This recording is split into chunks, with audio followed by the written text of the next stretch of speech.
Məmmədov Ağasalam Rafiq oğlu. Bura ne için gelmişsiniz? Oğlu Məmmədov Azərin haqsız yerə, belə hesab edək, haqsız yerə 19 il həbs cəzası verilib ona. Hansı səbəbdən? Bravo'dakı 3 il əvvəl Bravo'dakı baş verən hadisə ilə bağlı. Açma zamanı olan. Atışma Orada zamanı. ne gəzirdi? Orada olmayıb, oğlum o hadisədə iştirak eləməyib, orada da ümumiyyətlə olmayıb. Aha.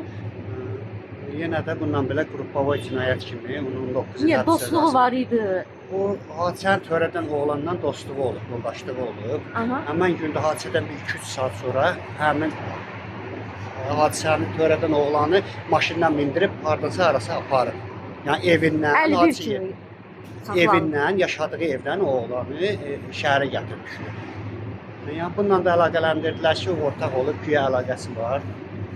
Həmin terroru yaradan şəxsi maşından mindirib aparıb hadisə yerinə. 3 saat sonra hadisə yerində yox. Aha. Yaşadığı evdən şəhərə Targovaya gətirmişlər. Hə, ona görə də telefon zənglərində çıxıb danışıb. Telefon zəhlərdə də heç nə yoxdur. Bir dənə xahiş edib ki, zəhərlənmişəm, pisəm, vəziyyətim ağırdır, xəstələnmişəm, yəni pisəm, məni götür xəstəxanaya çatdır. Yəni bununla əlaqələndirib o Ağır Cinayətlər Məhkəməsi 19 il həbs cəzası verdi. Apellyasiya Məhkəməsi bizim şikayətimizi təmin eləmədi. Hazırda Ali Məhkəməyə verilibdir, orada icraatdadır işimiz. Azər də, Məmmədov Azər də fevralın 9-undan bəri aclığa aksiyası keçirir. Saxlanıldığı həbsxanada. Saxlanma şəraiti də heç də yaxşı deyil. Yəni tək belə natəmiz bir Kars deməli, onun özünün dediyinə görə Karsda saxlanılır. Natəmiz bir şəraitdə saxlanılır. Belə başa düşürük ki, Azərə verilən bu 19 il çox belə haqsızlıq olub.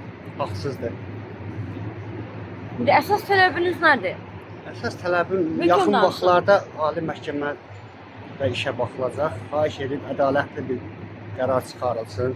Cavan oğlandır, 21 yaşında həbs olunub, 19 il həbs olunub. Bütün ümidləri puç olur. Həmçinin bütün ailəmiz bizim pis vəziyyətdə qalmışıq.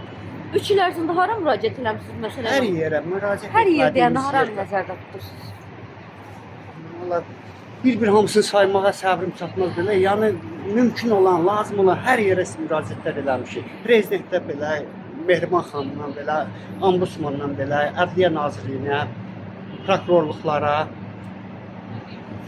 Yəni heç bir fayda olmayıb, heç bir müraciətimizə də başlı demək olar heç bir cavab, formal cavablar gəlib, heç bir tədbir də görünməyib. Kimə müraciət edirsiniz buradan? Burada müraciətim Ali Məhkəməyədir.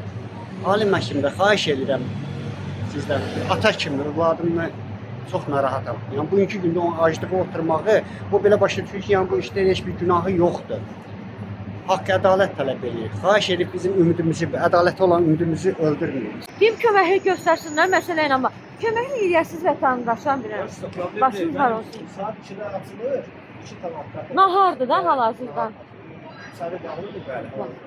2 tamam zəmin olursa, daxil olur içəri, bir nə məsələ oldu mu?